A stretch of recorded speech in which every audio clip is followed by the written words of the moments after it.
Why are we here? What is the meaning of life? A question almost everyone has asked themselves once in their life. I think I found the answer. And it's really not as complicated as you think. And everything, I know some of y'all will not like this, but everything is connected to Jesus. Everything is connected to God. Because let me tell you, if you don't have God in your life, you're empty. And I'm not talking about religion here. I'm talking about loving God. Religion is fake. Jesus was killed by religious people, okay? Jesus has nothing to do with religion. I'm talking about love. The reason why we're here, why God created us in the first place, the answer is so simple. I cannot fathom why this is even such a big question, but it took me years to figure out. The reason why we're here is to love. Not romantic love, not loving one singular person. It's about loving unconditionally, loving your neighbors, loving yourself, loving God, loving nature, loving animals, loving everything in this existence. It's that easy because love is our nature. If people don't love, they become miserable. I've seen what happens with people who don't love. I used to be that person. In my teens especially, I was a person, I was holding grudges. I hated humanity, like genuinely, I hated humans. I hated everything around me, and everything came from me hating myself. That was the starting point. I hated myself, so I hated everything else. And that is 99% of the human population. Because everyone hates themselves, they project that onto other people, and it projects onto this world. When in reality, we're just supposed to love ourselves, love God, love everything. And not only that, but also to create.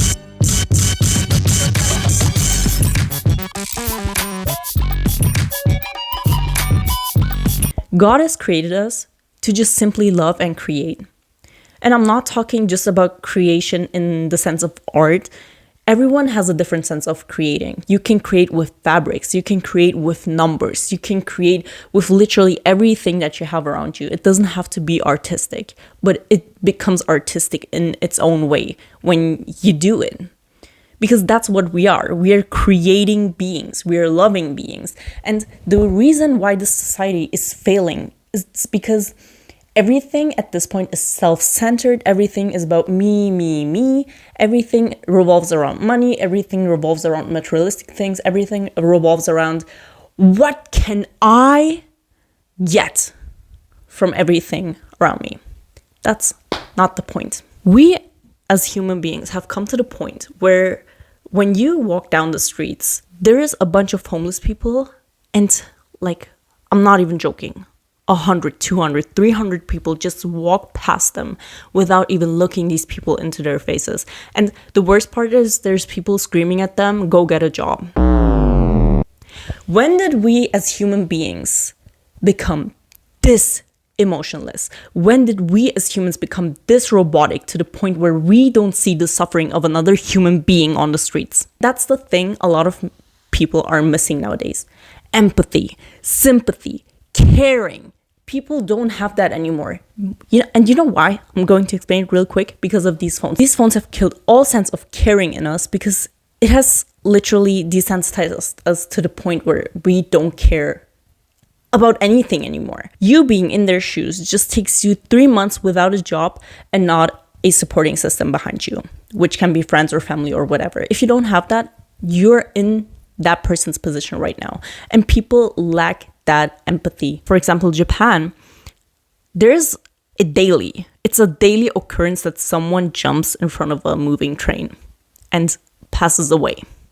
And instead of crying about that person, even if you don't know them, instead of crying for that person and feeling bad or thinking what could have driven that person to the point where they didn't want to live anymore, people are complaining that they're late to their jobs, that they're late to their appointments. Where did we go wrong as humans? I genuinely cannot fathom how we got to this point because it's genuinely dystopian what we're going through right now. Skip the point that we're being replaced by AI. We have become robots. We don't care about anything but ourselves. This is the downfall of humanity. Like, either there's going to be a revolution or Jesus is simply going to come back and destroy this and obliterate this planet because it just simply doesn't make any sense anymore. I don't enjoy being here. Absolutely not. Because I see what is going on around me, I see what is happening to the people closest to me, and it's scary to watch. And all of this realization only came when I found to God, when I found to Jesus.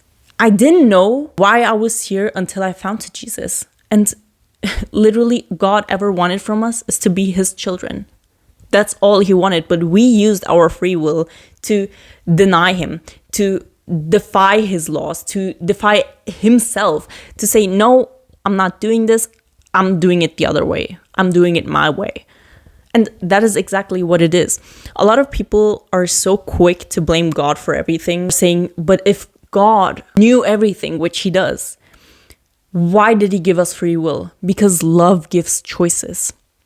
If you have to manipulate someone into their well-being, that isn't love. As I said, that's manipulation. That's control. And God gave us choices because he loves us so much. He knew exactly where this was going. But he also knew what could have happened if we didn't choose that path. It's not like God is determining everything, but God knows every outcome. He knows every single outcome of every decision you as an individual will ever make, or the decisions we as a human society make, where it's going or where it could go. Like every single alternation on that route, he knows already. But if you choose to walk his path or the other, that's up to you. He just knows the outcome already of every single choice you will ever make. And that's the thing. He sees everything, but still decided to give us free will because he cares about you having your own individual choices and saying, I am making that decision. And he respects that. Which is why if you say, I don't want God in my life, he will respect that and he will not intervene in your life. But if you say, God, I can't do this without you, and he's waiting for you to say those words out loud, you will meet Jesus quicker than you can think. Because the moment you say, I cannot do this with my own strength, and literally we can't do anything on our own, he steps in. That's God. We're here to love. We're not here to chase materialistic things that hold no value. It's all about love. That's it. That is it.